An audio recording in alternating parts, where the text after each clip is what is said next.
Sa ilalim ng nagbabagang sikat ng araw, patuloy na humihiwa ang araro sa lupa. Pawis na pawis si Pedro habang iginigiya ang kalabaw sa malawak na bukirin. Pedro! Pedro, tama na yan! Sumilong ka na muna at mananghalian. Sandali lang! Itatali ko lang si kalakihan.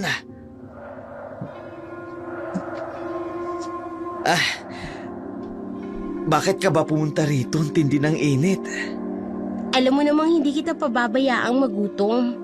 Tara, doon na tayo sa kamalig. Sige. Ay, naku, mainit nga talaga. Siya nga pala. Paborito mo, pritong tilapia at kamatis. Nilagyan ko pa ng panda ng kanin para mas mabango. Naku, salamat talaga. Alam ko kung paano ako binihiyaan ng Diyos ng ganito kabuting asawa. Huwag kang mag-alala. Magkasama tayong haharap sa hirap at ginhawa. Yan ang pinangako natin sa isa't isa, di ba? Oo nga. Kahit gaano kahirap ang buhay, masaya ako dahil kasama kita. Ang sarap ng luto mo Parang nawala ang pagod ko. Kumain ka ng marami. Alam kong mahirap ang trabaho mo. Minsan naiisip ko, hanggang kailan kaya tayo ganito? Huwag kang mag-alala, mahal. Darating din ang araw na magkakaroon tayo ng sarili nating lupa para sa ating kinabukasan. Basta magkasama tayo, kaya nating lampasan ang lahat ng pagsubok. Sa kanilang simpleng tanghalian, natagpuan nila ang isang sandali ng kapayapaan. Ang init ng araw sa labas ay natabunan ng init ng kanilang pagmamahalan. Heto, ibinalot ko yung natira. Maaari mo pang baunin yan mamaya. Salamat sa pagkain, mahal. Ang sarap talaga. Ingat ka sa pag-aararo, ha? Huwag masyadong magpapapagod. Ikaw din. Huwag kang magpapalipas ng init sa labas, ha? Hintayin mo ko mamayang gabi. Huwag kang mag-alala. Sa gitna ng kanilang hirap, isang simpleng tanghalian ang nagbigay ng lakas at pag-asa sa mag-asawang Pedro at Rosa. Sa bawat tahimik na sandali, na itatatag nila ang pundasyon ng kanilang pangarap. Ang pangarap na mas magandang bukas. Sa pagbalik ni Pedro sa bukid, dala-dala niya ang lakas ng loob mula sa pagkaing inihanda ng kanyang asawa. Pati na rin ang init ng pagmamahal na nagbibigay sa kanya ng lakas upang ipagpatuloy ang mahirap na buhay na magsasaka. Sa likod ng mga ulapa, patuloy na sumisinag ang araw. Sa bukirin, saksi ang tahimik nilang pagmamahalan. Si Rosa naman, umalis na naglakad sa pilapil, pabalik sa kanilang bahay. Pagdating nila roon ay... Bakit po kayo nandito, Don Marcelo? Nasaan ang parte ko sa ani? Nag-araro ang asawa mo sa bukid pero wala man lang kayong ibinigay sa aming bahagi. Don Marcelo, konti lang po yung naani namin. Kulang pa nga po sa binhi para sa susunod na taniman. Huwag mo kong pinaglululoko. May nakita ang mga tauhan ko. 15 sako ang inanin ninyo. 10 sako ang kukunin ko. Hindi ako alis rito hanggat hindi ko nakukuha ang parte ko. Pero Don Marcelo, paano na po kami? 5 na lang ang matitira sa amin. Hindi po sapat yun. Vicente! Ramon! Kunin ninyo ang mga sako! Sige, boss. Sandali lang po. Don Marcelo, maawa po kayo. 5 sako na lang ang kunin ninyo. Kukulangin po talaga kami. Tumabi ka kang babae ka! Tabi! Problema na ninyo yan.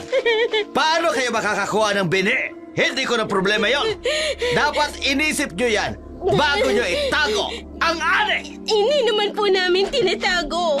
Totoo pong maliit lang ang ani ngayong taon. Paano na po ang kakainin namin, Don Marcelo? Kayo mga magsasaka! Pare-pareho kayo ng dahilan. Kung ayaw ninyo magtrabaho sa aking bukid, marami pang ibang handang magpakahirap kapalit sa inyong lugar. Don Marcelo, pakiusap po. Tapos na ang usapan. Vicente, Ramon, tapusin na yan! Habang pinanunood ni Rosa ang pag-agaw ng kanilang mga ani, bawat sakong isinasakay sa lumang fiera, parang piraso ng kanilang pangarap. Sa di kalayuan, naririnig pa rin ang kaluskos ng mga dahon ng mga palay sa bukid na parabang nakikiramay sa lungkot ng nangyari. Naiwan si Rosa na hawak ang palad niyang pinampahid sa mga luha. Iniisip kung paano sasabihin kay Pedro ang naganap. Kinahapunan, pag-uwi ni Pedro sa kanila, dumiretso agad ito sa kamalig at napansin ang mga nawawalang sako ng palay. Agad nitong tinawag ang asawa. Rosa! Rosa! Nasaan ang mga palay? Pedro, mahal, Anong nangyari? pumunta dito si Don Marcelo kanina. Kinuha niya ang 10 sako. Hindi ko na napigilan. 10 sako? 15 lang ang inani natin. Paano na tayo nito? Pinilit ko namang makiusap. Nagmakaawa ako. Pero wala siyang pakialam. Para siyang walang puso. Hindi niya alam ang hirap ng pag-aararo sa ilalim ng araw. Hindi niya naramdaman ang sakit ng kamay sa likod natin. Katiwala lang siya pero kung umasta siya, Pinagbantaan niya pa tayong papalitan. Kung hindi tayo susunod, ano pa bang magagawa natin, mahal? Sino yan?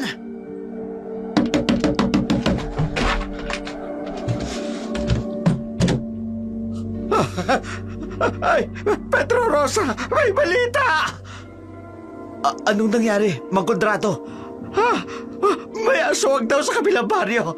Kagabi, may isang mag-asawa na sinalakay. Kaya mag-iingat kayo. Magsara kayo maigi ng pinto.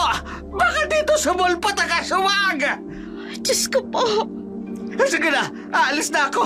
Kailangan ko pag balaan ang iba. Kahit natatakot ako, pupuntahan ko sila. Kung hindi lang masama. Kung hindi lang talaga masama. Pero minsan iniisip ko na sana mga aswang na yan, sila na lang sana ang kumuha kay Don Marcelo para matapos na ang paghihirap natin. Pedro, huwag mong sabihin yan. Rosa, Pero, naiintindihan kita. habang nangingibabaw ang takot sa baryo, patuloy na sumisidi ang galit at hinanakit ng mga magsasaka. Ngunit sa dilim ng gabi, sino nga ba ang kinatatakutan? Ang aswang o ang mismong kasamaan ng tao? Sa labas, unti-unting lumulubog ang araw, nagdadala ng dilim sa paryo. Ang hanging dumadaan sa kamalig ay parang nagdadala ng bulong at takot at pangamba. Sa loob ng bahay ni na Pedro at Rosa, ang 5 sakong natira ay parang tumatawa sa kanilang kawalang kalayaan o kakayahang labanan ang hustisya. Ang pangarap nilang magkaroon ng magandang buhay para mga butil ng palay na unti-unting dumudulas sa kanilang mga daliri. Sa gitna ng gabing yun, habang nakahiga sa kanilang simpleng banig, magkayakap ang mag-asawa. Hindi nila alam kung ano ang mas katatakutan. Ang mga aswang na sinasabing gumagala sa dilim o ang mga taong tulad ni Don Marcelo na walang awang nangangahas na kunin ang kanilang kabuhayan. Kinaumagahan, galing si Pedro sa kanilang bahay at nadaanan niya si Mang Pilo na sa pilitang kinukuha ni Don Marcelo ang parte nito sa inaning palay. Halos mapaiyak na itong nakikiusap na wag munang kumuha ng parte. Kasi 10 kabang palay lamang ang inanin to. Luging-lugi talaga ang matanda sa pagsasaka sa palayan. Don Marcelo, maawa po kayo. 10 kaban lang po ang naani namin. Akin ang kalahating yan. 5 para sa akin, 5 para sa'yo. Pero Don, paano na po ang pambili ng binhe? Paano ang kakainin ng mga apo ko? Hindi ko na problema yan. Sino bang may-ari ng lupang sinasaka mo? Sandali! Oh, sino ka naman? Bakit? Kayo ba may-ari? Katiwala lang naman kayo ah. Anong sinabi mo? Tama ang narinig ninyo. Katiwala lang naman kayo pero kung umasta kayo, parang kayo ang tunay na may-ari. Mag-iingat ka sa bibig mo, Pedro. Baka bukas wala ka ng masaka. Ganyan ba kadali sa inyo? Hindi nyo malang inisip ang hirap namin. Ang pawis na pumapatak sa amin sa bukid. Tapos ngayon, kung kailan na pese ang tanim namin, sa kanyo po kami sisikilan? Vicente! Ramon! Kunin na mga palay! Ngayon din! Pedro, tama na. Hayaan mo na. Hindi Mang Pilo, may hangganan din ang kasama nila. Hindi pwedeng magpatuloy tayong api-api na ganito. Hangganan! Gusto mo bang makita kung nasaan ang hangganan? Bukas wala ka ng lupa. Ipasasaka ko sa iba. Tama na, Pedro. Tama na. Pamilya ko nakasalalay dito. Vicente, dalian mo na! 5 kaban at pasalamatan niyo ko dahil hindi ko kukunin lahat. Sa gitna ng bukid, tumatayo ang araw bilang saksi sa isa na namang pang-aapi.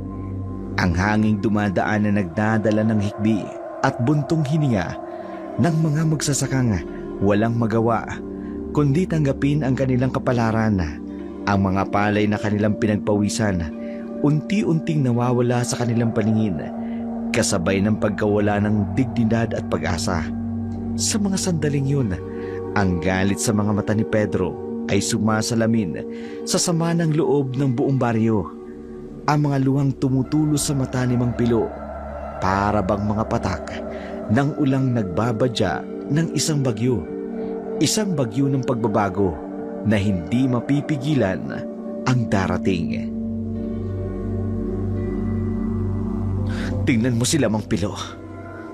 Para silang mga lobo na nangunguha ng pagkain ng iba. Ang hirap, Pedro. Ang hirap.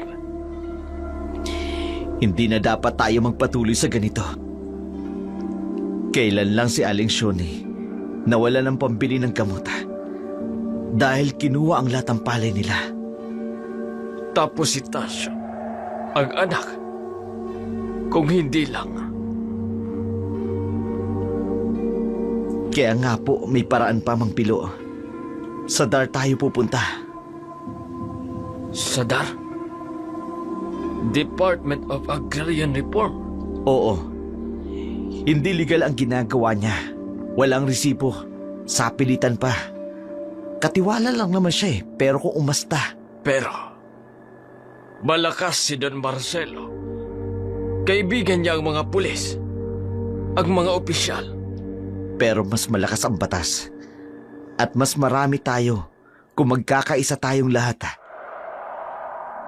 Paano kung palayasin tayo sa lupang sinasaka natin? Hindi niyo magagawa yan ng basta-basta. May karapatan tayo. Pupulongin natin si Mang Berto, si Mang Tasyo, pati si Mang Timyong. Magpaplano tayo. Si Kapitan. Alam na natin ang sagot dyan. Hawak na siya ng matandang yun. Kaya direkta tayo sa DAR. Natatakot ako, Pedro. Pero nas nakakatakot na makitang nagugutom ang mga apo ko. Tama po kayo. Hanggang kailan tayo magtitiis? Hanggang kailan tayo mananahimik? Ang mga alikabok na iniwan ng sasakyan ni Don Marcelo unti-unting lumalapag sa lupa tulad ng mga pangarap na matagal nang nabaon sa kahirapan. Ngunit sa mga sandaling yun, sa gitna ng mainit na tanghali, 2 magsasakay nagtatanim ng binhi ng pag-asa. Isang binhing maaaring tumubo at maging simula ng kanilang pakikibaka para sa katarungan. Ang hangin ay patuloy na humihipo sa mga dahon ng mga palay, saksi sa isang usapang magbabago ng takbo ng kanilang buhay. Sa malayo, ang araw ay matindi pa rin ang sikat, tulad ng determinasyong namumuo sa mga puso ng mga magsasakang sawang-sawa na sa pang-aapi. Bukas, Mampilo. Bukas sisimulan na natin. Kakausapin ko muna si Rosa. Sige, Pedro. May pag-asa pa pala talaga. Nagpatuloy si Pedro sa kanyang bukirin. Patuloy na iniraro ang palayan ng isang hasyendero na pinamamahalaan ni Don Marcelo. Nagpatuloy siya sa kanyang pang-araw-araw na buhay. Samantala, si Don Marcelo naman sa kanyang mansyon, kausap ang kanyang asawang si Rodora. Tuwang-tuwa ito nang makitang maraming perang pinagbilhan ng mga palay na kinuha niya sa palayan ng kapatid nitong si Don Rafael. 1, 2, 3, 50,000. Mga hangal! 50,000. Ang dali nilang utuin.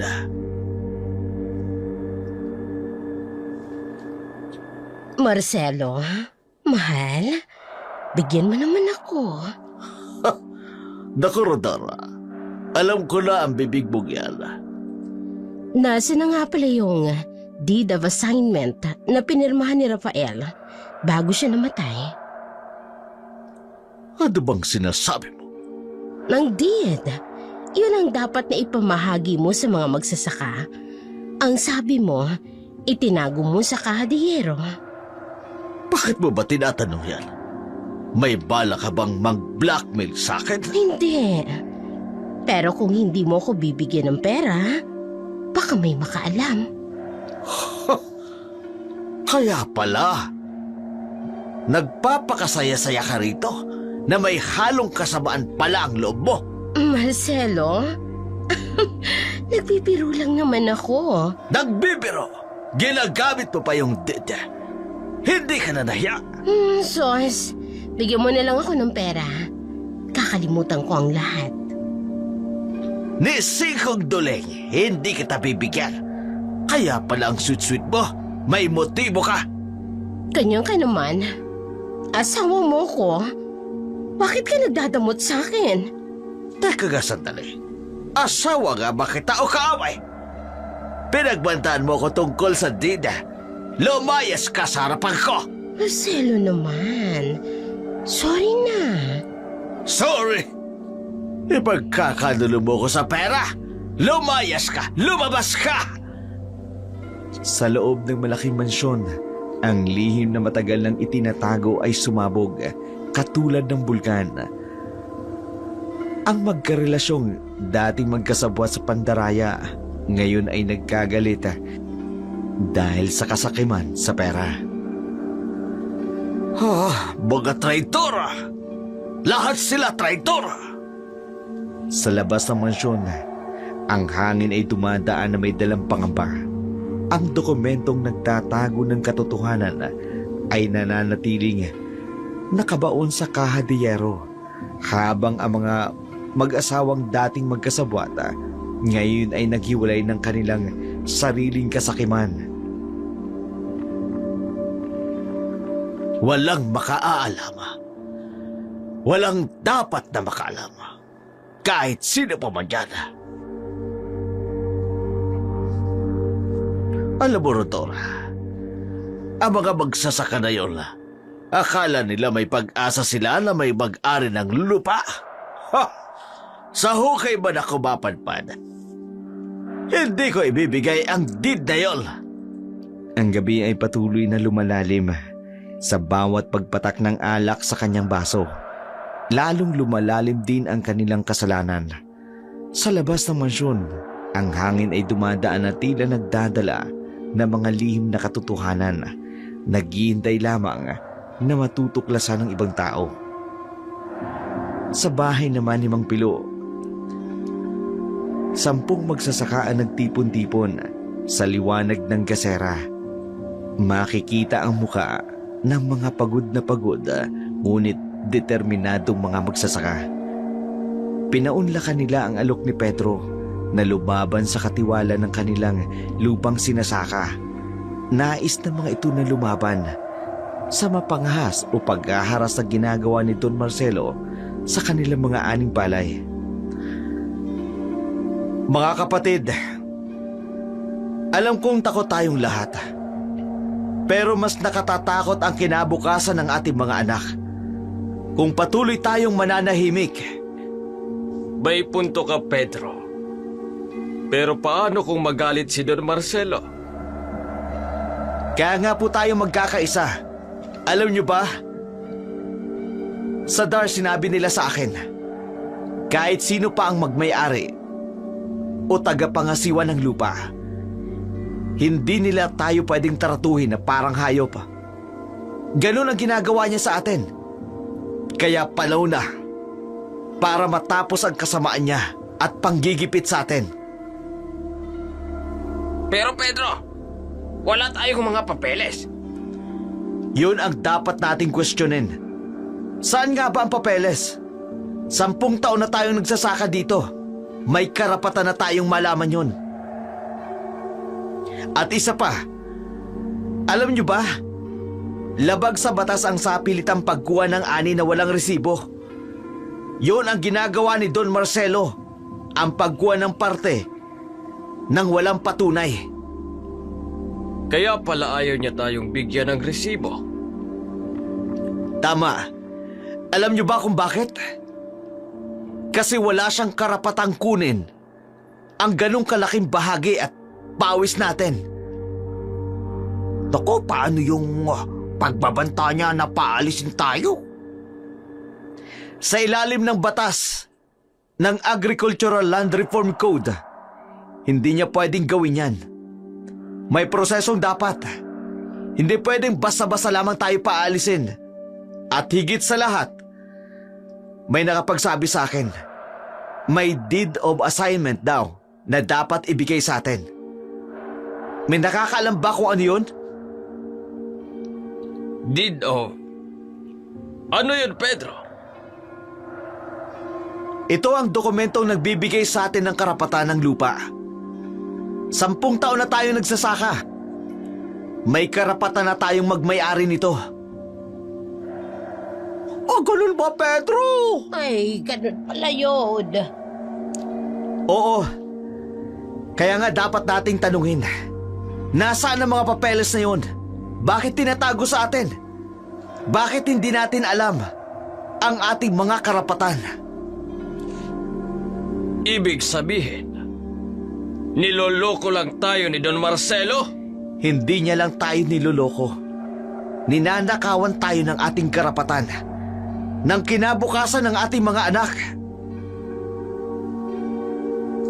Mga kapatid, hindi lang ito laban para sa atin. Para ito sa mga anak natin, sa mga apo natin. Hanggang kailan sila mamumuhay sa lupang dapat sana'y nasa kanila na. Tama ka, Pedro. Tama na ang takot. Tama na ang katahimikan. Bukas pupunta uli ako sa DAR. Sasama kayo, lahat tayo. Ipakikita natin na hindi tayo mga mangmang na pwedeng lukuhin. Ay, pero paano kung wala silang gawin, Pedro? Hindi tayo titigil hanggat hindi natin nakukuha ang ating karapatan. Hanggat hindi natin nalalaman ang katotohanan tungkol sa deed of assignment na yun. Sa munting bahay na yun, ang takot ay unti-unting napalitan ng tapang. Ang katahimikan ay napalitan ng determinasyon. Ang mga dating nagtitiis na nagsasaka, ngayon ay nakatayong may bagong lakas ng loob. Hindi tayo lalaban gamit ang dahas. Lalaban tayo gamit ang batas. Ipakikita natin ang ating mga karapatan. Tama! Tama! Hanggang dito na lang ang pagtitiis! Sa bahay, ang dilim ay unti-unting kumukupkup sa buong baryo. Ngunit sa mga puso ng mga magsasaka, may bagong liwanag ng pag-asa na sumisilay. Ang kanilang paglalakbay para sa katarungan ay nagsisimula pa lamang.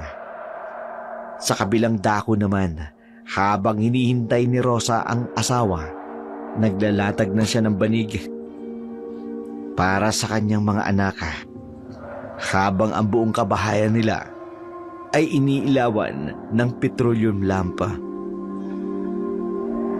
Oh, matulog na kayo, gabi na. Pero ma, hindi pa po ba uuwi si Papa? Mama, baka po may mga aswang sa labas. Baka po makita nila si Papa. Huwag kayong mag-alala. Marami siyang kasama. Hindi siya nag-iisa. Bakit po ba sila nagpupulong, ma? Ano po yung pinag-uusapan nila? Para sa kinabukasan natin yan, anak. Para sa inyo. Hindi ko po maintindihan, Mama. Balang araw, maiintindihan niyo rin. Pero sa ngayon, matulog na kayo, ha? Mama, ako po kaya ko na po maintindihan. 10 taon na po ako. Ay, naku, Juan. Masyado ka pang bata. Hindi po. Naiintindihan ko na po ang tungkol sa mga palay na kinuha po ni Don Marcelo. Juan, sige na. Matulog na kayo. Mahaba pa ang araw bukas. Kuya, natitakot ako.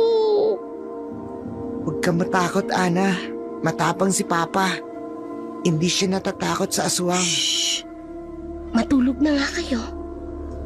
Sa munting bahay, habang ang mga bata ay unti-unting dinadala ng antok, si Rosa ay nakatayo sa bintana, ang kanyang mga matay nakatingin sa dilim, naghihintay ng pagbabalik ng kanyang asawa.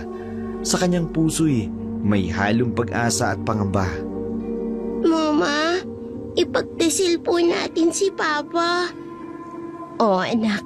Ipagdasal natin siya. Ma, sabihin niyo po kay Papa. Matapang din po akong katulad niya. Oo, anak. Sasabihin ko. Sa labas, ang buwan ay unti-unting nagtatago sa mga ulapa habang si Rosa ay patuloy na naghihintay. Ang kanyang mga kamay, mahigpit na magkahawak sa taimtim na panalangin, hindi para sa kaligtasan ng kanyang asawa, kundi para sa kinabukasan ng kanilang mga anak. Nasaan ka na ba, Pedro? Sana maging ligtas ka sa pag-uwi mo rito. Hindi ako makakatulog hanggat hindi kita nakikitang ligtas at maayos. Matapos ihiga ang mga anak, nanatili si Rosa sa tabi ng bintana. Ang petroleum lampa ay mahina na ang pagtanglaw, tulad ng pag-asang unti-unti na ring naghihina sa kanyang puso habang lumalalim ang gabi. Bakit kasi napasama ka pa sa pulong na yan, Pedro? Pero alam ko naman na kailangan. Bawat ingay sa labas ay napapatalon sa kanyang puso. Bawat anino'y nagbibigay ng pag-asa na baka ang kanyang asawa na. Ngunit sa tuwing hindi si Pedro, lalong bumibigat ang kanyang dibdib. Kung alam lang ninyo, mga anak. Kung alam lang ninyo kung gaano katapang ang inyong ama. Ang mga minuto'y parang oras. Ang mga oras ay parang walang katapusan. Si Rosa ay patuloy na nakaupo sa tabi ng bintana. Ang mga matay hindi mapalagay. Panginoon, pauwiin niyo po siya. Ingatan niyo po ang asawa ko. Sa bawat ihip ng hangin, dala nito ang pangamba ni Rosa. Ang dilim sa labas ay parang sumisimbolo sa mga takot na bumabagabag sa kanyang isipan. Ang takot na baka mahuli ang asawa. Sa takot na baka magalit si Don Marcelo. Sa takot na baka mawalan sila ng kabuhayan. Sana tama ang ginagawa mo, Pedro. Sana worth it ang lahat ng ito. Patuloy na lumalalim ang gabi. Si Rosa ay nananatiling gising. Ang kanyang mga matay mamasa-masa sa luha. Ngunit ang kanyang puso ay punong-puno ng panalangin. Hindi lamang para sa kaligtasan ng kanyang asawa, para na rin sa kinabukasan ng kanilang mga anak, para sa katotohanan at katarungang kanilang ipinaglalaban. Sa kabilang dako naman, pagkatapos ng pulong ng mga magsasaka. Mga kapatid, malalim na ang gabi. Maraming salamat sa inyong pagtitiwala. Pedro, sandali. Ano yun, Nicanor? Bukas, pupunta si Don Marcelo sa amin. Kukuha raw ng porsyento at upa sa sakahan. Pakinggan mo ko, Nicanor. Kapag dumating siya, hingan mo ng resibo. Tanungin mo kung anong karapatan niya. Pero Pedro, tama si Pedro. 2 taon nang walang balita kay Don Rafael. 2 taon na tayong pinahihirapan. Sabihin mo sa kanya, kay Don Marcelo, ipakita ka mo ang papel. Resibo ng mga kinuha niyong palay. Natatakot ako sa mangyayari. Kasama mo kami, Nicanor. Hindi ka nag-iisa. Tama. Kung gagawin niya sa'yo ang ginawa niya sa amin, sasama kami sa'yo bukas. Talaga? Hindi niyo ako pababayaan? Hindi tayo maghihiwa-hiwalay sa laban na ito. Kung iisa lang naman ang kalaban natin, dapat iisa rin ang ating hanay. Bukas, Nicanor, doon magsisimula ang ating paglaban. At tandaan mo, ang batas ay kakampi natin. Hindi tayo mangmang para apin lamang ng matandang yun. Sige. Sige, Pedro. Gagawin ko. Sa mga huling sandali ng kanilang pagpupulong, isang bagong tapang ang nabuo. Ang dating alalang si Nicanor, ngayon ay may bagong lakas ng loob. Dala ang pagkakaisa ng kanyang mga kasamang magsasaka. Maaga pa tayo bukas. Kailangan na nating magpahinga. Ingat kayo sa pag-uwi. May mga aswang daw. Mas nakatatakot pa rin ang mga taong nagpapanggap na kaibigan ng mga magsasaka. Sa gitna ng gabing mahimbing, ang mga magsasakay naghiwa-hiwalay. Nang may bagong pag-asa sa kanilang puso, ang dating takot napalitan ng determinasyon. Ang dating pangamba naging lakas ng loob. Nicanor, tandaan mo bukas hindi ka nag-iisa. Pauwi na sana sila nang biglang makarinig sila ng aswang na sumasalakay sa baryo nila. Narinig niyo yun? Parang... Diyos ko! Sa bahay ni Nicanor! May nakita ako, may itim na anino, Maghiwa-hiwalay tayo. Dali! Nakita ko papunta sa likod ng bahay ni Nicanor. Mag-iingat kayo. Huwag masyadong maghiwa-hiwalay.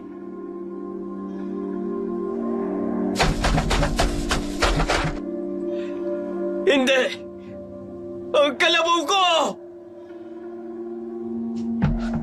Pagdating sa bakuran ni Nicanor, nakita nila ang kalabaw na duguan. May malalim na sugat sa liig. Hindi! Hindi! Ang tanging puhunan ko! May bakas ng dugo papuntang gubat. At may damit na punit. Para kay Marina! Marina! Dali! May pumunta sa gubat! May pumunta sa ilog! Hanapin natin! Sige! Sige! Doon tayo! Lalabas ka! Kung saan ka man nakatago!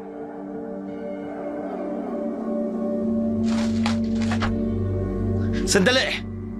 Hindi ka pwedeng mag-isa. Bitiwan mo ako! Papatayin ko ang aswang na yan! Nicanor, makinig ka sa akin. Hindi ordinaryo ang aswang na ito. Tama si Pedro. Bakit ngayon pa?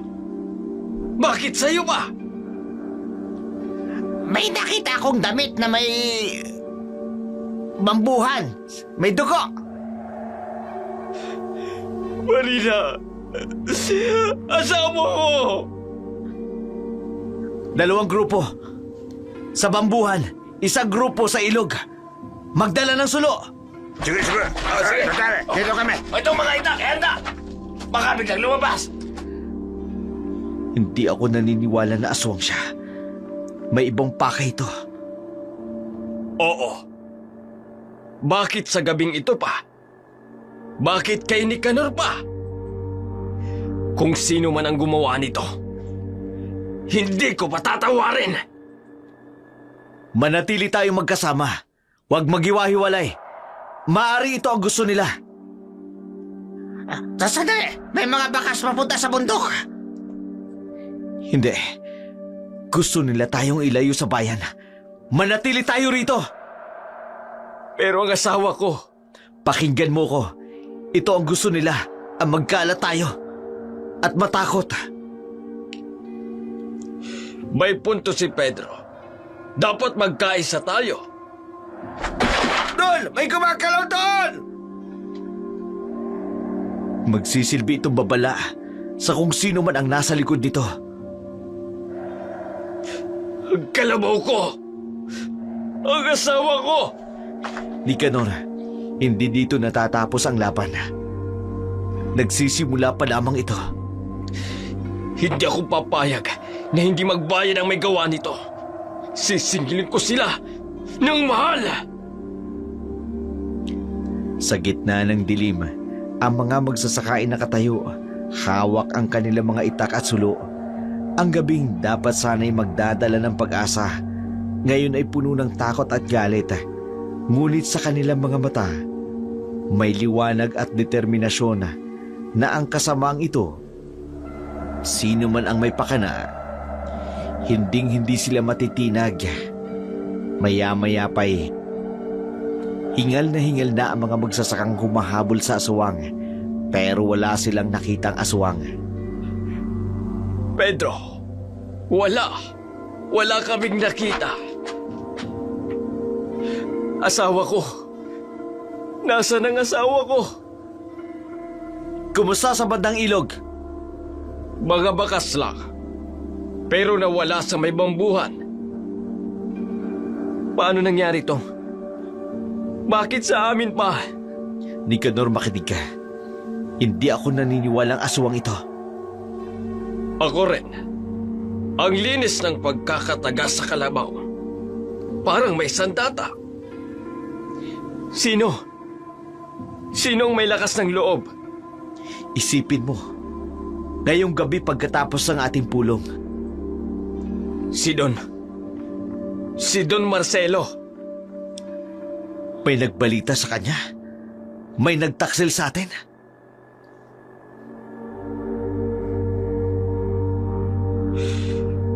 Papatayin ko sila! Hindi Nicanor. Hindi dahas ang sasagot. May ibang paraan.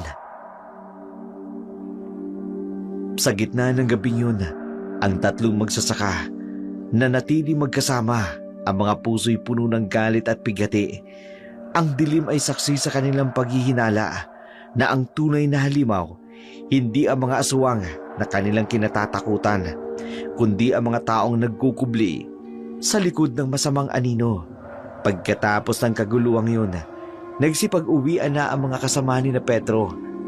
Naiwan si Nicanor na luhaan at naghihinagpis sa pagkawala ng kanyang asawa. Halos hindi rin siya makatulog ng gabing yun. Sa bahay naman ni na Rosa. Pedro, salamat at nakauwi ka na. Pasensya na kung natagalan ako. May aswang daw. Narinig ko ang mga sigawan. Hindi aswang yun, Rosa. Paano mong nasabi? May dumaan dito kaninang tanod. Pinagsabihan kami na huwag lalabas ng bahay. At sinabi ang sinapit ng kalabaw ni Nicanor at ang pagkawala ng kanyang asawa. Nararamdaman ko. May isang taong utak ng latang ito. May sistema ang ginagawa. Paano mo nasabi? Pansinin mo, lahat ng nawawalan mga magsasaka. Si Tasyo nung isang buwan. Ngayon naman si Nicanor. Ang ibig mong sabihin? Tinatakot tayo. Gusto nila tayong umalis sa lupang ito. Pedro, iniisip mo bang may kinalaman si Don Marcelo? Kung hindi siya, sino pa? Isipin mo. Bakit kayon pa? Bakit itinuon niya sa pagpupulong? Pedro, natatakot ako. Baka pag-initan ka ng matanda. Rosa, makinig ka. Mahigit 10 taon ang sinasaka ni tatay ang lupang ito. May kasunduan kami noon ni Don Rafael. Kapag umabot ng 10 taon ang isang tenant, may karapatan na siyang magmay-ari ng bahagi ng lupa. Kaya pala, Tama. Gusto ni Don Marcelo na paalisin ang mga magsasaka bago niya pamaangkin ang karapatan nila sa lupa ng kapatid niya. kaya pala nagmamadali siyang palayasin tayo. Mismo. At ngayon gumagamit siya ng takot, ng katang aswang para matakot tayo. Nakakatakot na, Pedro. Pero tama ka. Hindi tayo dapat na matakot. 10 taon na kami nagtitiis. Tayo. 10 taon na tayong pinagsasamantalahan. Paano tayo lalaban? Sa pamamagitan ng batas. May mga karapatan tayo, Rosa. Hindi tayo mga mangmang. Kaya hindi tayo paaapi katulad ng dati. Alam mo, noon natatakot ako sa tapang mo. Pero ngayon proud ako sa'yo. Hindi ako titigil hanggat hindi natin nakukuha ang ating karapatan para sa mga anak natin. Alam mo bang may batas na nagpoprotekta sa atin? Anong batas yun, mahal? Ayon sa Republic Act 3844, Agricultural Land Reform Code, nalaman ko sa TAR, hindi lang tayo ang may karapatan, pati ang mga anak natin.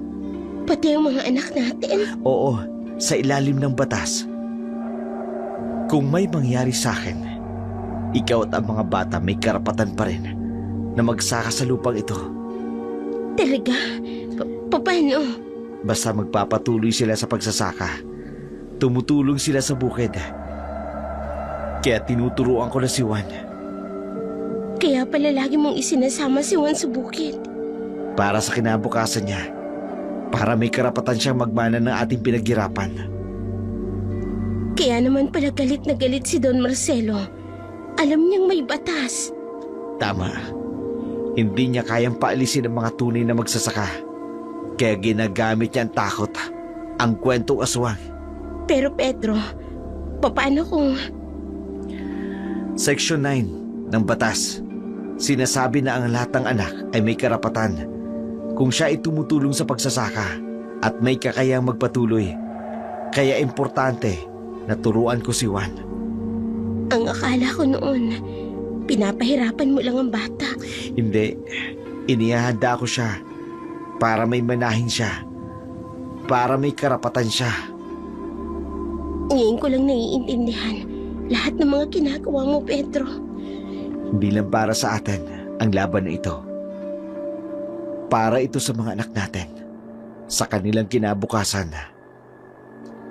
Sa munting silid na yun, ang mag-asawa'y nagkakaunawaan sa isang layuning mas malaki pa kaysa sa kanilang sarili. Ang batas na dating hindi nila kilala, ngayon ay nagsisilbing tanglaw sa kanilang paglalakbay tungo sa katarungan. Hindi lang para sa kanila, para na rin sa susunod na henerasyon. Sa kabilang dako naman, sa mansyon ni Don Marcelo, Kararating lang nito. Nakaabang na ang kanyang asawang si Doña Rodora. Nakaabang na at galit na galit sa kanya. Oh, bakit gising ka pa? Anong oras na? Saan ka nang galing? Huwag kang mangialam. May inayos ako. Inayos? O ginulo? Nabalitaan ko ang nangyari kay Nicanor. Oh, at ano naman ang nabalitaan mo? Lahat! Pati ang pananakot mo gamit ang kwentong aswang. Hanggang kailan ka mangungurakot ng hindi naman sa'yo? Tumahimik ka! Hindi mo naiintindihan! Hindi ko maintindihan. Ikaw ang hindi nakakaintindi. Sa labis ng kasakiman mo, sarili mo na ang niloloko mo, Marcelo. Sabi ko, tumahimik O ka! ano? Sasapakin mo ko katulad ng pagbabanta mo sa mga magsasaka? Tandaan mo, yung lupang kinakamkam mo, hindi sa'yo yan. Binigay sa akin ni Rafael ang karapatan! Karapatan o tiwala? Tingnan mo ang sarili mo. Ginagamit mo ang pangalan ng patay mong kapatid para mang-api. Ikaw na nagsasalita dahil hindi kita binigyan ng pera! Pera, yan lang ang alam mo. Alam mo ba kung bakit hindi ako makatulog? Dahil natatakot ako para sa'yo, Marcelo! Oh, natatakot! Para saan? Para sa kaluluwa mo. Pag namatay ka, ni 5 duling wala kang madadala kahit isa sa mga ninakaw mo! Sinabi ko na tumahimik ka! O sige, saktan mo ako. Ipakita mo kung gaano ka kasama. Katulad ng ginagawa mo sa mga magsasaka. Sabi ko tumahimik ka!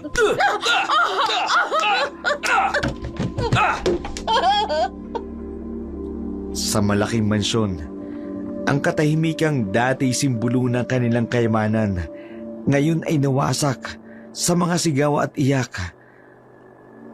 Ang mag-asawang dating magkasabwat sa kasamaan, ngayon ay nagkakawatak-watak na dahil sa pangil ng kasakiman at konsensya. Tignan mo ang sarili mo. Ang dating marangal na Don Marcelo, ngayon ay isa ng halimaw. Kung meron mang dapat gantihan ng langit sa kasamaan niya, hindi ang aswang, kung hindi ikaw na mas masahol pa sa totoong aswang, Marcelo! Walang makakahadlang sa akin. Walang sinaman. Kahit ang asawa ko pa. Sa malamig na sahig ng mansyon, nag-iisa si Doña Rodora. Hawak ang namumulang pisngi. Ramdam ang kirota, hindi lang sa katawan, kundi maging sa kanyang puso. Ano nang nangyayari sa iyo, Marcelo? Hindi ka ganito dati. Ang akala mo, ikaw lang ang may lakas. Ang akala mo, ikaw lang ang may kapangyarihan. Kung kinakailangan kong isuplong ka sa mga otoridad, kung kinakailangan kong ilabas ang katotohanan tungkol sa deed of assignment, kung kinakailangan kong ipagkanulo ka, gagawin ko. Makita lang kitang magbago. Matigil lang ang kasamaan mo. Sa liwanag ng buwan, ang babaeng dating takot sa anino ng kanyang asawa, unti-unting nagigising. Ang mga luha sa kanyang mga mata, hindi na luha ng takot, kundi ng determinasyong wakasan ang kasamaan. Kahit pa ang kasamaang yun, nagmumula sa taong minsan niyang minahal. Hindi ako ang dating Rodora na sunod-sunuran sa'yo. Tingnan mo, Marcelo. Tingnan mo kung anong ginawa mo sa sarili mo. Sa ating dalawa. Ang gabing yun, nagbabadya ng pagbabago. Habang ang mansyon ay nalulunod sa mga luwang dulot ng karahasan. At ang tahanan ni na Pedro nag-uumapaw sa pag-asa. Ang bukang liwayway na dahan-daang sumisilip nagdadala ng bagong pag-asa. Isang araw na magpapasiklab ng apoy ng paglaban. Nasaan ang party ko? Bakit hindi pa naililipat sa truck? Don Marcelo, pakiusap po. Nawawala pa ang asawa ko. Patay ang kalabaw ko. At party ko ngayon ang pinag-uusapan. Vicente! Ramon! Kunin ang mga sako ng palay. Maawa po kayo. Wala akong pantanim sa susunod. Hindi ko na problema yan. Kung hindi mo kaya magtrabaho, umalis ka na. Marami pang ibang magsasaka ang gusto magsaka niyan. Hindi pwede! Huwag niyong kunin! Subukan niyong kunin ang mga palay ko. Magkakasubukan tayong lahat dito. Ibalik mo ang palay ko! Ah! Ganyan matapang ka ngayon. Sige! Subukan mong gumalaw! Kunin mo! Subukan mong kunin. Magkakamatayan tayo dito! Mga walang utang na loob! Kung ayaw mo sa sistema ko, lumayas ka! Marami pa naghihintay sa lupang ito! Kahit asawa ko nawawala, wala kayong pakialam! Tama! Wala akong pakialam sa problema mo! Akin lang yan ang party ko! Walang puso! Walang konsensya! Konsensya! Negosyo ito! Kukunin ko ang party ko sa ayaw mo at sa gusto! E di umalis ka! Bigyan mo kami ng resibo! Kasulatan! Resibo! Para saan? Para sa mga taong pwede nang umalis anytime! Hindi ako nagbibigay ng resibo sa mga squatter! Sunog na ang kaluluwa mo sa impyerno! Ang drama mo! Hawak ko ang papel ng lupang ito. Kausap ko ng abogado ko. Lahat kayo mawawalan kapag maayos na ang papeles ang lupang ito. Ang hangin ay dumadaan sa bukid na saksi sa paglaban ng dalawang mundo, ang mundo ng mga api at ng umaapi. Sa bawat tawa ni Don Marcelo, isang sugat ang nabubuksan sa puso ni Nicanor, at sa bawat butil ng palay na kinukuha, isang bahagi ng kanyang dignidad ang unti-unting nawawala. Maya-maya pa'y biglang tumigil ang truck na sinasakyan nila. Nakaabang na ang ilang magsasaka sa kanilang daraanan. May sukbit itong itak, matalim ang mga titig. Don Marcelo! Ang mga magsasaka!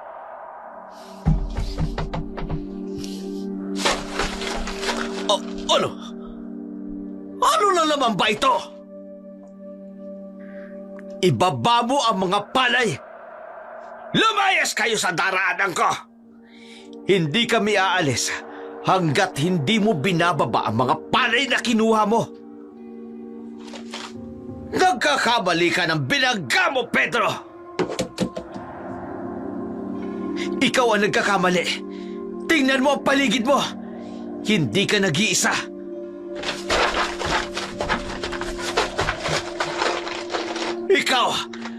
Ikaw ang promotor ng kaguluhan na ito. Kaguluhan o paghingi ng karapatan ang tawag dito. Karapatan! Oras na mailipat sa akin ang titulo. Ni isang sintimo ng lupa, wala kayong makukuha. Doon ka nagkakamali. May batas na pumoprotekta sa amin. Lumayas kayo! Kung hindi, magpapaputok ako ng baril! Pedro, may baril siya! Sa taas lang yan magpapaputok. Takot siyang pumatay. Anong sabi mo? Sirain ang gulong! Kunin ang mga palay! Anong ginagawa ninyo? Mga walang galang! Papatayin ko kaya! Patayin mo kaming lahat. Tingnan natin kung may matitira pang magtatanim sa lupang kinakamkam mo! Don! Marami sila! Pedro! Tandaan mo ito. Hindi dito matatapos ang lahat! Tama na! Hindi dito matatapos hanggat di mo binibigay ang aming karapatan! Mga rebelde! Mga walang utang na loob! Utang na loob sa pagnanakaw mo, sa pang-aapi mo! Nakikita nyo! Makikita nyo lahat kayo magsisisi! Umalis ka na at huwag ka nang babalik dito! Sa gitna ng bukid, isang makasaysayang tagpo ang naganap. Ang dating mga magsasakang takot at tahimik, ngayon ay nakatayong magkasama at nagkakaisa at determinadong ipaglaban ang kanilang karapatan. Hindi ko kayo patatahimikin! Hindi! Mga kapatid, ito na ang simula. Ipakita natin na hindi tayo magpapaapi sa matandang yun. Pedro! Tandaan mo ang araw na ito! Maskarado ka na sa akin! Kayong lahat! Mga walang utang na loob! Makikita nyo! Pagsisisihan nyo ang araw na ito! Wala kaming kinatatakutan, matanda! Ganon! Tingnan natin kung matapang pa kayo kapag nawalan kayo ng bahay, kapag nawalan kayo ng matitirhan! Alam niyo ba kung anong mangyayari sa mga rebelding katulad ninyo? Tandaan niyo ang pangalan ko! Tandaan niyo! At ikaw na pinakamahal kong kalaban, hindi lang lupa ang mawawala sa'yo, pati ang pag-asa mo, pati ang pamilya mo! Tingnan niyo itong baril na ito. Ito ang huling beses na makikita niyo ito. Darating ang araw na magsisisi kayo. Ginising niyo ang demonyong nasa akin! Vicente! Ramon! Tandaan niyo ang mga mukha nila! Bawat isa! Walang makakaligtas sa akin! Walang sinuman! Sa pagkakataong iyon, baka sa mukha ng ibang magsasaka, ang balik na ganti ng matanda, alam nilang wala silang pinangahawakang papeles, pero si Pedro, malakas ang loob na makukuha nila ang kasulatang ginawa ni Don Rafael, ang tunay na may-ari ng lupain nila. Ilang buwan ding nanahimik si Don Marcelo. Sa mga oras na yun, hinihintay nitong makapag-aning muli ang mga magsasaka. Sa pagkakataong ito, mas matindi ang ginawa ni Don Marcelo sa mga taga San Nicolas. Makalipas ang ilang buwan, ang araw ng pagbabalik ni Don Marcelo. Sa gabi ng anihan ng mga palay, doon siya dumating. Galit na galit itong hindi malang nag-abiso. Marami itong mga armadong tauhan at kinuha ang lahat ng palay. Mabilis ang pag-ani natin ngayong gabi.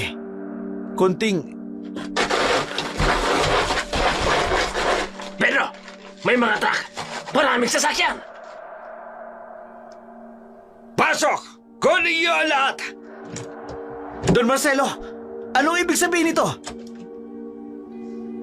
Lumayas kayo sa daanan ko o gusto niyong mamatay? May mga baril sila. Marami sila. Tumigil kayo! Hindi niyo pwedeng gawin ito. May karapatan kami. Karapatan? Sunugin ang mga kamalig! Pedro! Pedro! Ang mga bahay natin! Palayasin silang lahat! Akin ang lupang ito! Nasaan ang titulo mo? Nasaan ang mga papeles? Hindi ako magpapaliwanag sa mga squatter! Tulungan niyo ang mga bata! Mga kapatid, lumaban tayo! Hindi tayo pwedeng paalisin! Patayin ang sino mang lalaban! Tasyo! Tinamaan si Tasyo! Mga halimaw kayo! May batas! May Agricultural Land Reform Code! Pedro! May nasugatan pa! Sunugin ang lahat! Walang ititira! Magkaisa tayo! Ipaglaban natin ang ating lupain! Lumayas sa kayo! Bago pa kayo mamatay lahat! Hanggang may buhay, hindi kami aalis! Ang mga gabing tahimik na balot ng sigaw ng mga taong ipinaglalaban ang kanilang karapatan.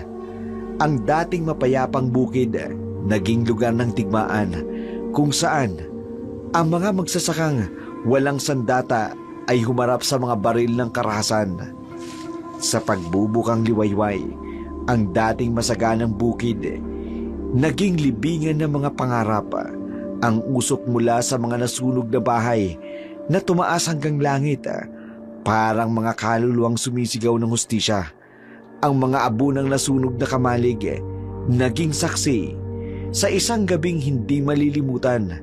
Isang gabing magpapaalala na ang lupa ay hindi lamang lupain, kundi buhay ng kinabukasan ng mga taong nagpakamatay para lamang dito. Pedro, ang mga bata, naisip mo ba sila? Para sa kanila ito. Para sa galit mo ito. Para sa paghihigante. Nakita mo ba ang ginawa nila? Ang mga bahay, ang mga kaibigan natin. Kilala kita, Pedro. Kilala ko ang mga tingin na yan. Ang galit na yan. Hindi ako ang dating rebelde. Sinungaling! Nakikita ko sa mga mata mo. Bumabalik ka sa dating ikaw. At anong masama roon? Noon, alam nila kung sino ako. Oo. At alam ko rin kung saan yan hahantong. Ilang pagpatay. Ilang dugo. Iba ang panahon ngayon. Pero ikaw hindi nagbabago. Kapag nagsimula ka, kapag bumalik yung galit na yan, hindi ka natitigil. Rosa, Hindi. Nakita ko kung paano ka noon. Parang hayop. Walang kontrol. Ayoko nang makita yun. may mga panahon na Kailangan? Kailangan bang maging mamamatay tao? Kailangan bang maging halimaw? Hindi mo naiintindihan. Hindi ko maiintindihan. Pedro, ako ang asawa mo. Ako ang nakakakita kung paano ka nagbago, kung paano ka bumalik sa pagiging tao. Mahal, pakiusap. Ayokong mawala ka. Ayokong makita kang nagiging isang halimaw ulit. Minsan ang halimaw lang ang kaya nilang intindihin. At pagkatapos, kapag napatay mo si Don Marcelo, kapag dumanak ng dugo, sino ka na? Ang taong handang gawin ang lahat para sa pamilya niya. Hindi. Ang taong nawala ng kaluluwa, nawala ng pagkatao. Sa gitna ng gabing yun, dalawang pusong nagdurusa sa bigat ng nakaraan. Ang pangamba sa kinabukasan. Si Rosa, nakakita ng parehong anyo ng kanyang asawa. Ang malumani na magsasaka at ang walang awang mandirigma ay natatakot sa anino ng nakaraan na unti-unting bumabalik dahil sa karahasan ng isang taong mapag-imbot. Pedro, ipinangako mo sa araw ng kasal natin. Minsan, may mga pangakong kailangang masira para sa mas malaking dahilan. Hinaing ng mga magsasakang kinawawa. Sa kabila ng kanilang mga hinaing, meron pa mga taong gustong tumulong sa kanya.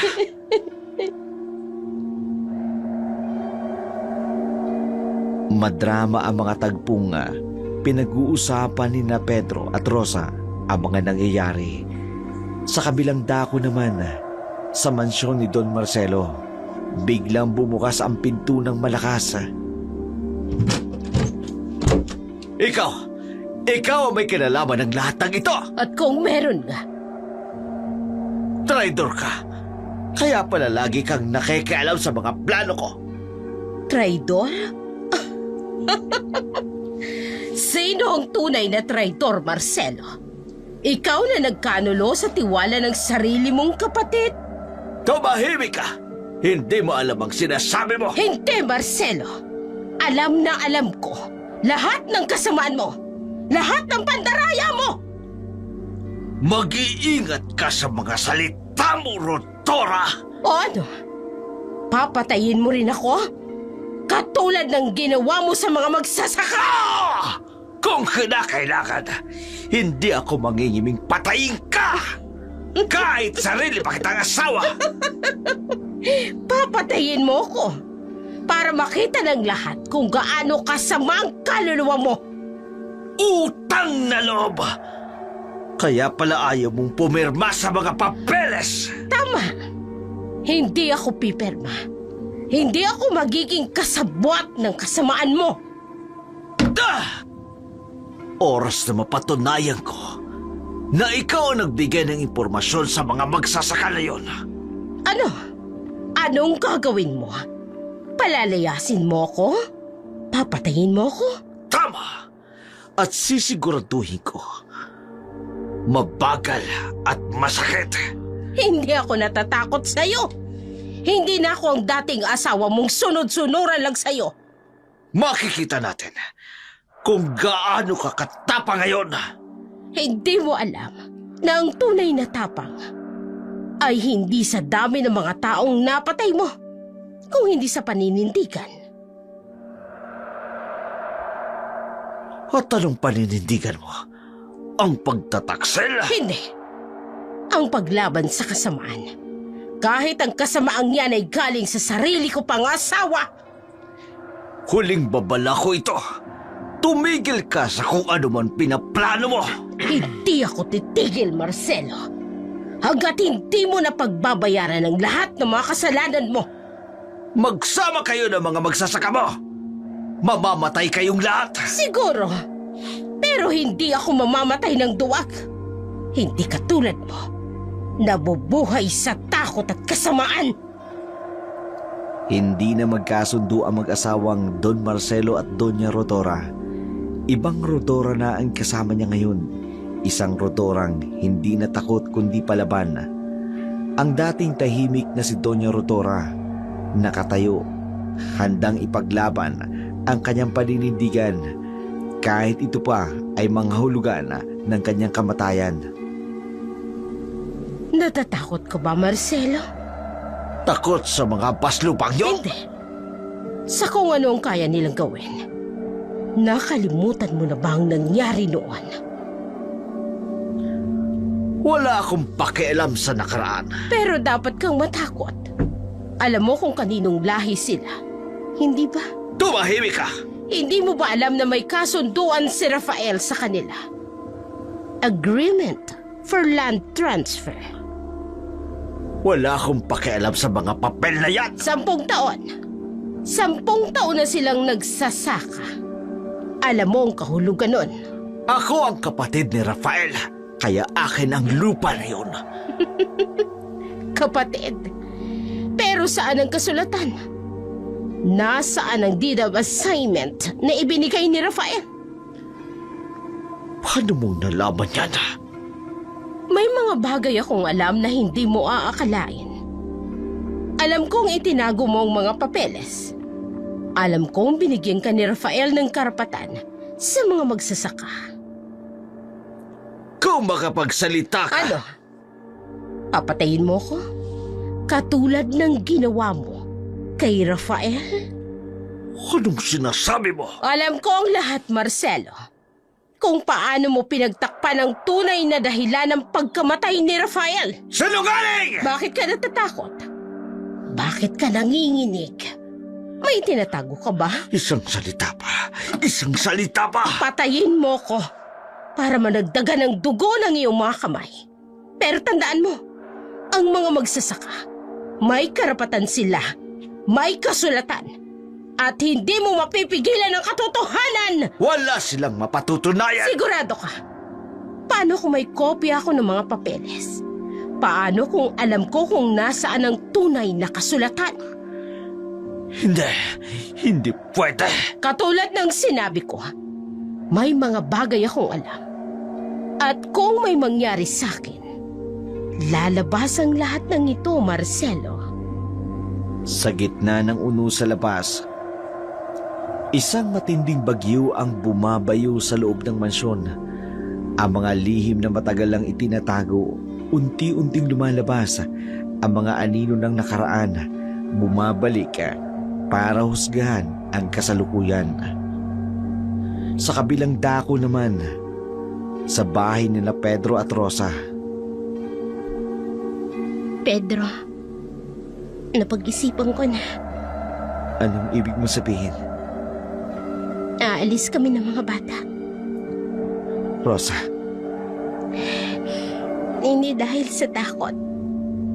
Kung hindi dahil ayokong makita nila. ano? Kung ano ang mangyayari. Kung ano ang gagawin mo. Kung anong magiging ikaw. Tama ka. Hindi nila dapat makita. Ayokong magising ang mga bata na isang araw na ang tatay nila, Tatay nila. Naging isang halimaw. Pedro, ipangako mo sa akin. Ano yun, Rosa? Kapag natapos ang lahat ng ito, kapag nagtagumpay kayo, babalik ka sa amin. Pangako. Babalik ako. Hindi bilang mamamatay tao, kundi bilang tatay ng mga anak natin. At asawa ko, ang Pedro na minahal ko. Saan kayo pupunta? Sa Tia Elena, sa Mindoro. Malayo sa lahat ng ito. Rosa, mag-iingat kayo ng mga anak natin. Hahanapin kayo doon ni Marcelo. Ikaw ang dapat na mag-ingat. Kilala kita. At alam kong hindi ka titigil Hanggat hindi natatapos ang lahat. Pedro, tingnan mo ako. Huling pagkakataon. Sigurado ka na ba talaga?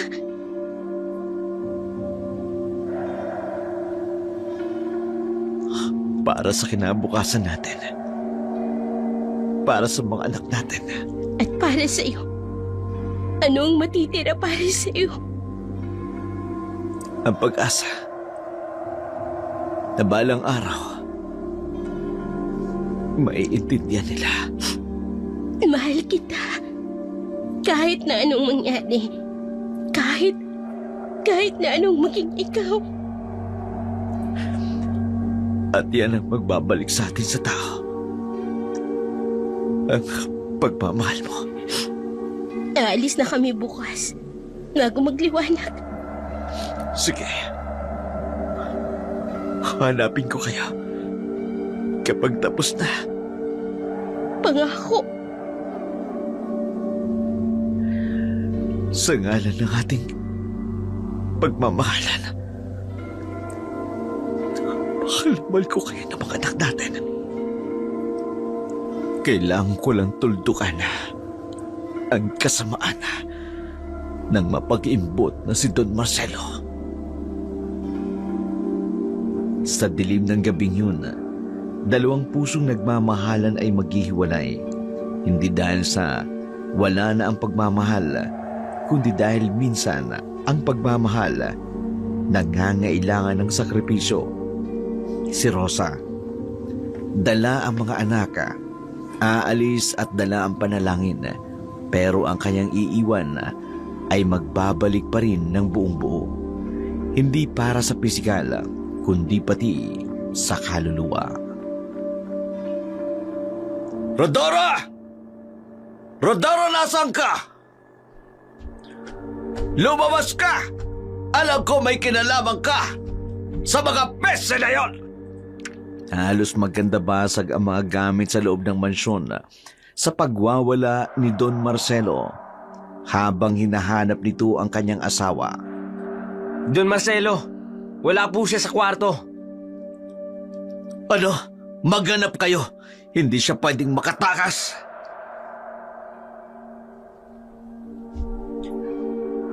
Don Marcelo, may nakita po kaming sulat. Akin ang sulat na yan.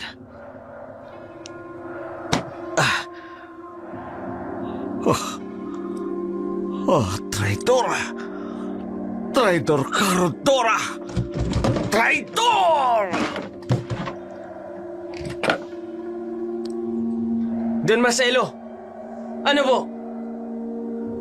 Siguradong nasa mga magsasakayan. Siguradong sinabi niya na ang lahat. Vicente! Ramon! Hanapin ninyo ang walang hiyang babae na yun! Pati asawa ko kinakalaban ako. Sigurado akong dala niya ang mga papeles. Sigurado akong bibigay niya sa mga peste na yun.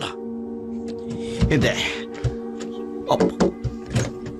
Nasaan ang dead ng mga papeles? Vicente! May sasabihin ka ba? Don, kalma lang po. Kalma. Pinagtaksilan ako ng sarili kong asawa. Alam mo ba kung anong ibig sabihin nun? Magsalita ka, Vicente. Alam mo ba kung anong ibig sabihin nun? Lahat sila kinakalaban ako. Lahat sila dapat mamatay. Hanapin ko kayong lahat. Hanapin ko kayong lahat at wala akong ititira. Sa loob ng mansyon, isang lalaking nagwawala at nawala ng kontrol, unti-unting nabaliw sa galit at takot ang dating makapangyarihang Don. Ngayon ay isa ng halimaw, nakakulong sa kanyang sariling kasamaan, pilit na pinangangatawanan ang mga anino ng kanyang nakaraan. Rodora, pagbabayaran mo ang lahat ng ito. Lahat kayo magbabayad. Sa malaking silid ng mansyon, mag-isa si Don Marcelo. Napalilibutan ng mga lumang litrato at mga bayong ng perang ninakaw sa pawis ng mga magsasaka. Rafael, anong ginawa mo sa akin? Kapatid kita. Pero ano itong ginawa mo? Binigay mo pa sa mga hampas lupa na yun ang lupa. 10 taon. 10 taon raw. At sa kanila na ang lupang ito. At ako na kapatid mo. Alam mo ba kung gaano ako naghirap na katiwala lang? Katiwala habang ikaw binigay mo sa ibang dapat sa akin. Tingnan mo kung gaano karami ng pera. Lahat ang ito para sa akin. Hindi sa mga peseng magsasaka na yon.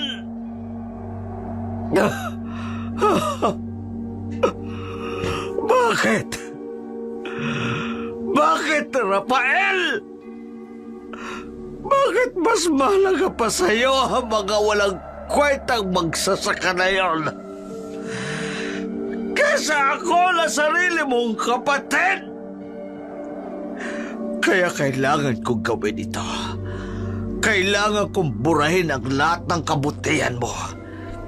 Lahat ng papeles. Lahat ng kasunduan.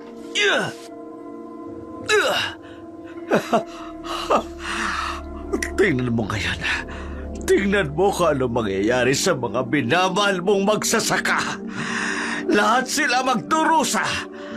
Lahat sila magdurusa dahil sa'yo. Dahil pinili mo sila.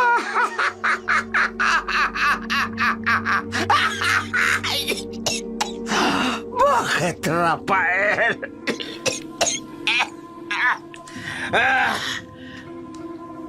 Ang matinding galit at malalim na hinanakit ni Don Marcelo sa yumaong kapatid ang naging ugat ng kanyang walang hanggang pagkamuhi at kasakiman.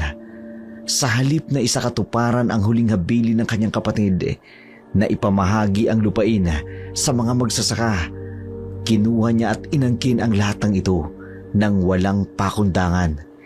Hindi niya lubos maunawaan at hindi niya lubos matanggap na siya bilang kapatid ni Don Rafael ay hindi binigyan ng anumang bahagi ng napakalaking kayamanan nito.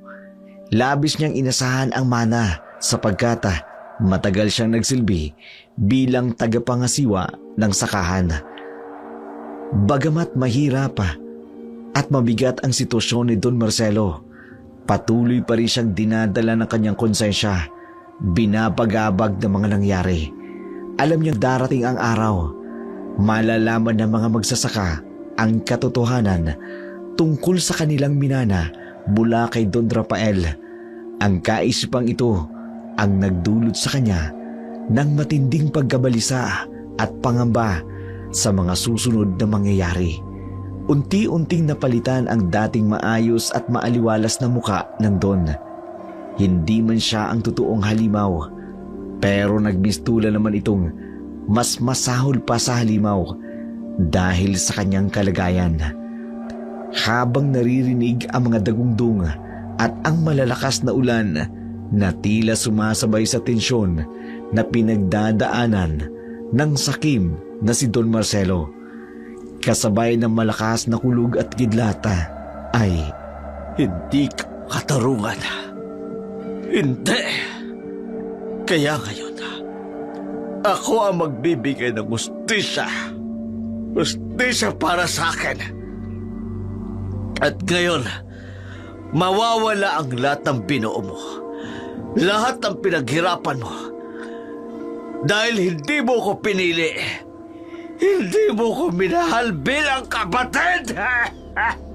kasabay ng mga rumaragas ang ulan sa labas, ay ang pagsiklab ng nagngangalit na apoy at pagkabasag ng mga basong pinagbalingan ni Don Marcelo. Isang marahas na pagpapakita ng kanyang di maapulang hinanakit sa yumaong kapatid. Hindi niya napagtanto ng mga sandali yun, isang mas malagim pa at mas matinding bagyo ng paghihiganti ang paparating, handang lumamon ng kanyang kasamaan. Habang siya ay nakahandusay sa sahig, lugmok sa matinding kalasingan, unti-unting bumibigay ang kanyang malinaw na pag-iisip sa mga dambuhalang anino ng kanyang konsensya. Sa gitna ng walang tigil na pagbuhos ng ulan, sa ilalim ng misteryosong bilog na buwan, maririnig ang mga nakakikilabot ng mga alulong ng aso. Ngunit ang mga ito'y hindi karaniwang ungol ng mga asong nilalamig sa ulan. Ang kanilang mga alulong may kakaibang himig, tila nagtataglay ng matinding galit at hinagbis ng mga taong uhaw sa katarungan. Ang mga nakababalisang alulong na ito parang babala, isang makapangyarihang hudyat ng napipintong sakuna sa buhay ni Don Marcelo. Sa bawat alulong, tila may kasamang pangako ng isang malaking kaguluhang magpapabago ng kanyang mundo magpakailanman. Narinig niyo yun? Narinig niyo ba ang mga aso? Don Marcelo, masyadong maingay ang mga aso.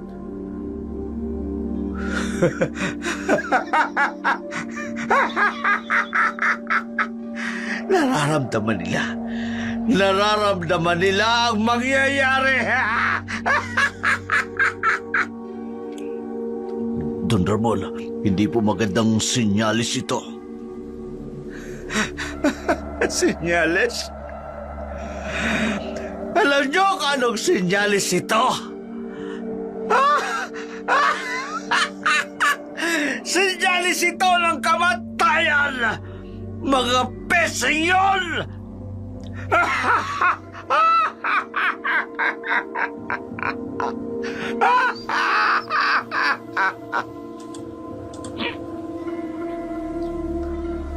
Dumagong-dung ang hangin sa loob ng mansyon habang unti-unting nagkukubli ang buwan sa likod ng maitim at makapal na ulap. Subalit ang magdamag nitong liwanag patuloy na tumatago sa mga bintana ng mansyon. Lumiliwanag sa mukha ni Don Marcelo na ngayon ay unti-unting nawawasak ang kahinaan ng pag-iisip sa bigat ng mga nangyayari.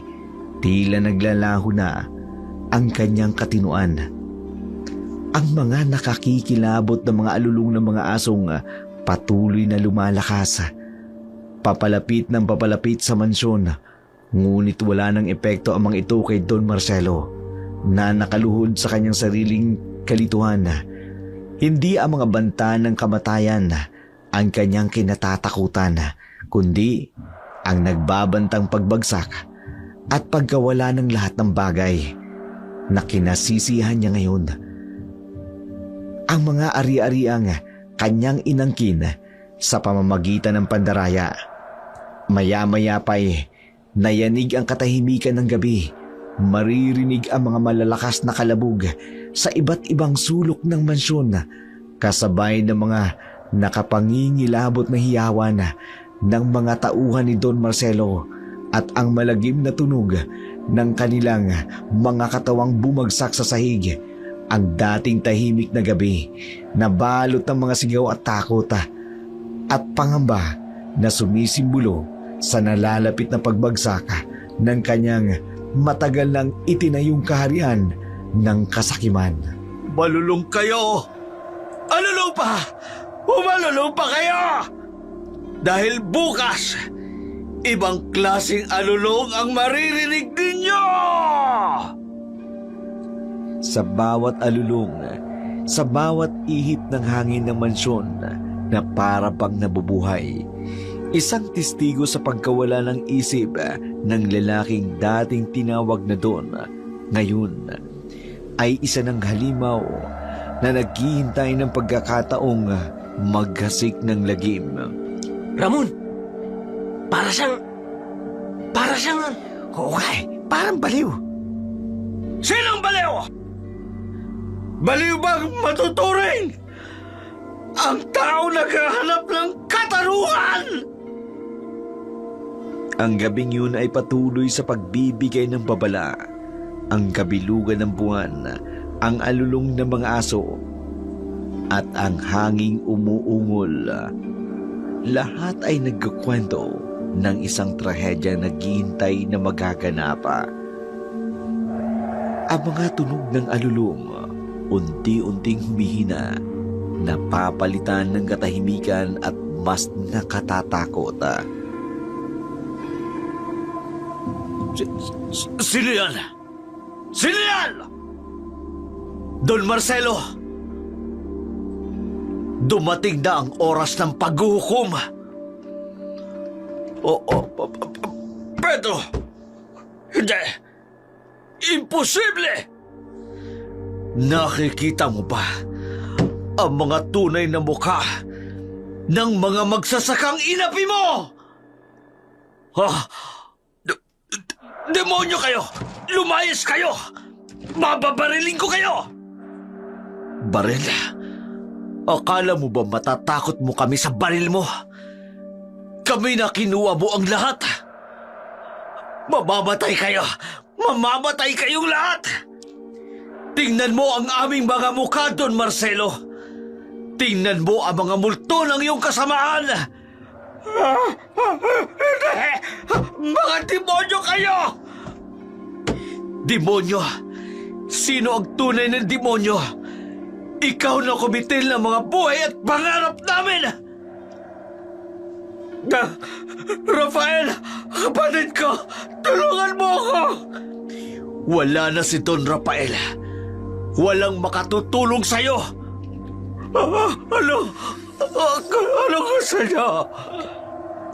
Ang katotohanan, ang katarungan. Hindi. Hindi. Oo, ang katibayan ng iyong pagtataksil. Patawad. Huli na ang lahat. Ngayong gabi, pagbabayaran mo ang lahat. Hindi lang ang pangaharas at pangaapi ni Don Marcelo ang nag-udyok sa mga magsasakang aswang upang lusubin ang matanda sa kanyang mansyon. Sunod-sunod na putok ng mga baril na umalingaw-ngaw sa mansyon, hiyaw ng kanyang mga tauhan na nanlalaban sa mga aswang. Ang dating matapang at mapagmataas na si Don Marcelo, mistulang basang sisiw na naghahangad ng pagkalinga, nagmamakaawa na sagipin sa kanyang kaaba-abang kalagayan. Kinuha ng mga aswang ang mga kasulatang pinakaiingatan ni Don Marcelo. Nagkaroon rin ang mga ito ng ideya sa tunay na karapatan sa lupang kanilang sinasaka. Ganon din, binawi ng mga aswang ang lahat ng perang kinamkam sa kanila. Walang itinira ang mga aswang. Binawi nila ang lahat ng kinuha ni Don Marcelo sa kanila. Pilit pa sanang manlalaban si Don Marcelo, pero sinugatan ito ng isang aswang na nilabanan niya. Kaya nag-iwan ng matinding marka sa mukha ni Don Marcelo ng gabing yun. Matapos ang mga pangyayaring yun, umalis na ang mga aswang na mga magsasakang inapi niya. Kinaumagahan, natagpo ang tahimik si Don Marcelo sa isang gilid ng kanyang mansyon. Hindi makausap ng matino. Maging ang mga pulis, walang makuwang testamento mula sa kanya tungkol sa mga bangkay na kanyang mga tauhan na naging tapat sa kanya. Buhay mang maituturing, pero tuluyan na itong nawala sa kanyang katinuan.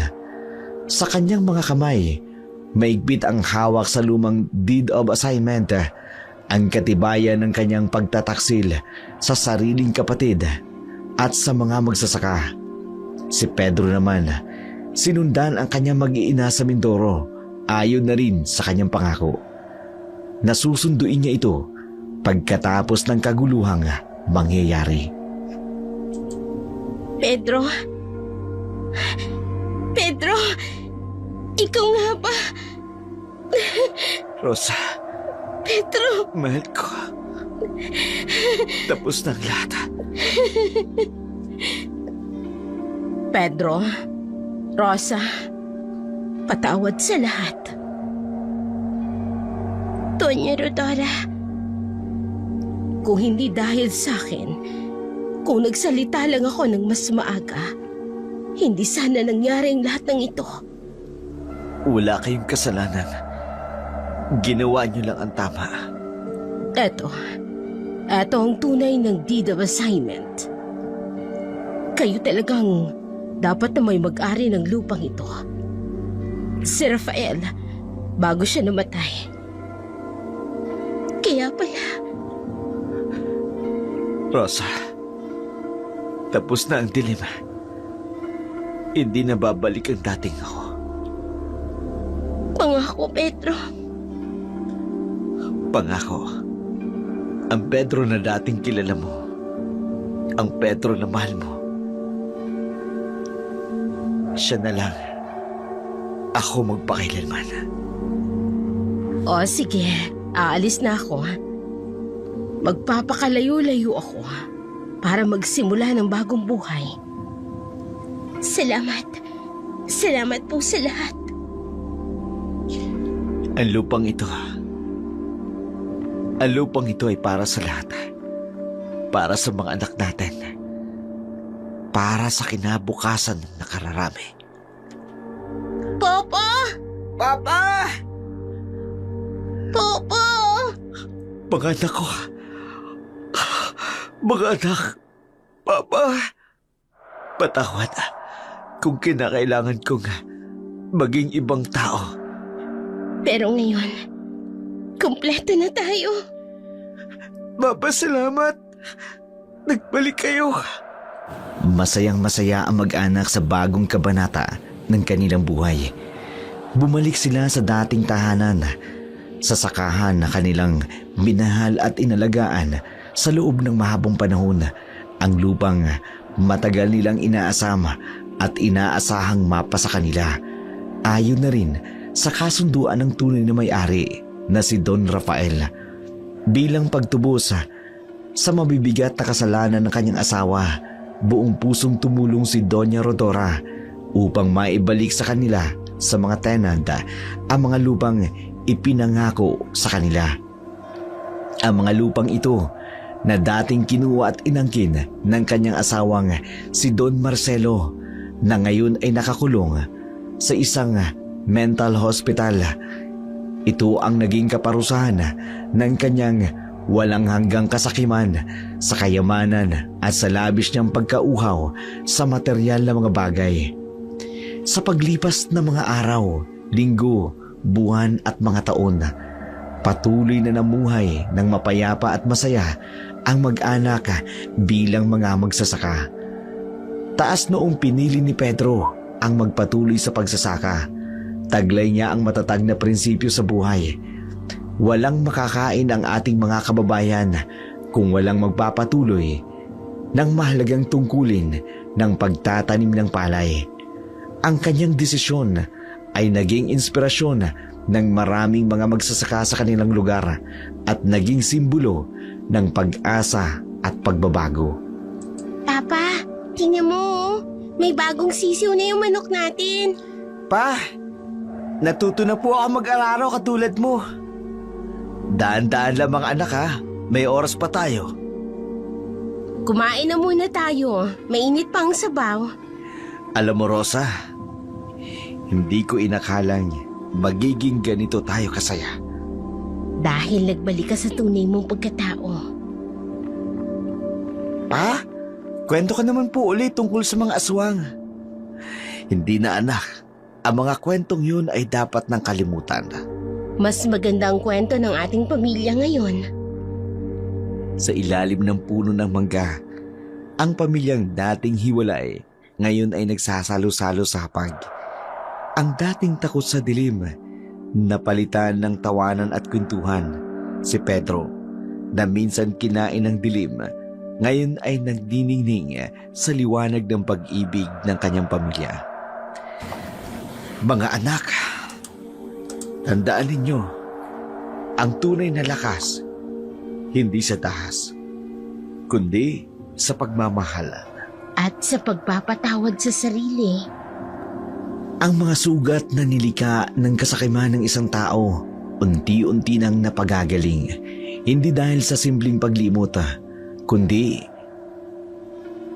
dahil ang kanilang natutunan sa buhay. Ang tunay na pagpapatawad ay isang proseso.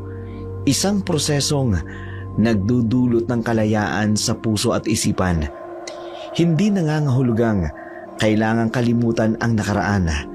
Ang paglimot ay natural na bunga lamang ng tunay na dalisay na pagpapatawad. Sa pamamagitan ng tapat na pagpapatawad ng buong pamilya, ang tunay na kapayapaan at kalayaan ay kanilang naranasan. Tuluyan ang nabaon sa limot ang dating pagkakakilanlan ni Pedro at namuhay siyang mapayapa bilang isang karaniwang magsasaka. Ang kanyang nakaraan naging bahagi na lamang ng mga kwentong binibitiwan sa hangin. Mabilis na lumipas ang mga araw habang isinasaayos nila ang mga kinakailangang dokumento mula sa Tax Declaration, Transfer Certificate of Title o TCT, Deed of Absolute Sale, hanggang sa Certificate of Land Ownership Award. Lahat ng ito ay bahagi ng proseso upang legal na mailipat sa kanilang mga pangalan ang bahagi ng lupang ipinagkaloob sa kanila nang yumaong si Don Rafael. Sa ilalim ng Comprehensive Agrarian Reform Program, sa wakas, dumating na ang pinakahihintay na araw, ang normal na paglilipat ng titulo sa kanilang pangalan. Sa harap ng mga kinatawan ng Department of Agrarian Reform, tinanggap nila ang kanilang Certificate of Land Ownership Award, ang tagumpay ng kanilang mahabang paghihintay at matyagang pagsasaka. Tunay nga, bumubuhos ang mga biyaya sa mga taong may dalisay na puso at malinis na kalooban. Ang kani-kanilang kwento naging patunay na ang pagiging matapat at masipag na magsasaka may gantimpala.